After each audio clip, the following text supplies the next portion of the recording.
The establishment of rural mechanics to repair and maintain machinery is important to ensure reduction of downtime, ensure an optimum performance and long life of the machinery.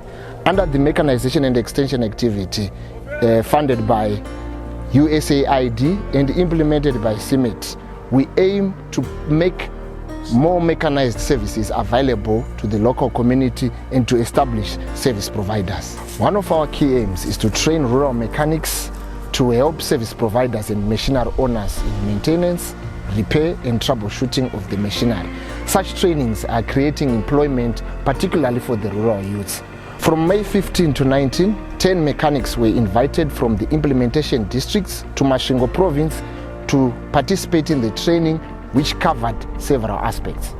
Training yedu yanga iri divided into 3 stations. Papa ni station ye diesel engine, poita station ye 2 tractor, poita station ye post harvest machines. Pa station ye diesel engine vanga vachidzidziswa kupwanya nekuumba nematambudziko anosanganikwa nawo pa diesel engine. Pa 2 tractor vanga vachidzidziswa kudriver kwacho nekuishandisa nematambudziko angasanganikwa nawo pa 2 tractor. Pa post harvest machines vanga vachidzidziswa safety chaiyo pa machines aya uyezve kupwanya nekuigadzira machine iyi zvokuti vakwanise kuzobatsira ma service providers vanenge vatenga machine iyi. Tadzidza zvakawanda pa diesel engine machine, takwanisa kuibreaka into pieces and able to rebuild it again. Saka takuziva even engine ichitinhira apa kuti problem iri kuitika pa engine yedu ndeyechii. Even smoke, you can easily tell now ne smoke type smoke kuti engine yedu iri kurana sei. Saka I'm happy kuti kana ndadzokera ku community yangu yekuChiredzi South Ward 11 ndakukwanisa kuti kana machines auya ndinokwanisa kuma-maintaina zvakare ndakukwanisa kuitawo kamari kangu nekuti ndakuziva zvakawanda about these engines. Kuno tadzidza zvakawanda pa 2-wheel tractor. Tadzidza kuidriver, kuoperata, kusenzesa mashela, kusenzesa gejo racho, marippers nekugadzira gearbox.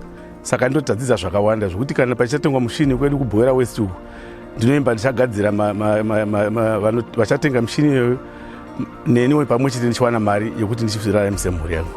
Takadzidza nezvemamachines kuma-repair zvese takamabreaka tikama-repair tikakwanisa kucreata zvimwe maproblems kuunderstanda kuti how to fix maproblems tikakwanisa kubatsirika pakuishandisa yese. Saka ndinoimba kuti pandichadzokera kuwadi pangu ndichanokwanisa kubatsira mafamasi anenge atenga mamachines through kumarepair mamachines nekuunderstanda maproblems tichimabatsira pane zvese zvinenge zvichinetsa mamachina yawo.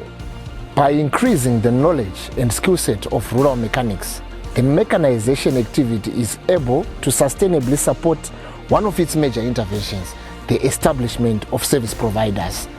This way, optimum use of the machinery to increase land and labor productivity can be achieved.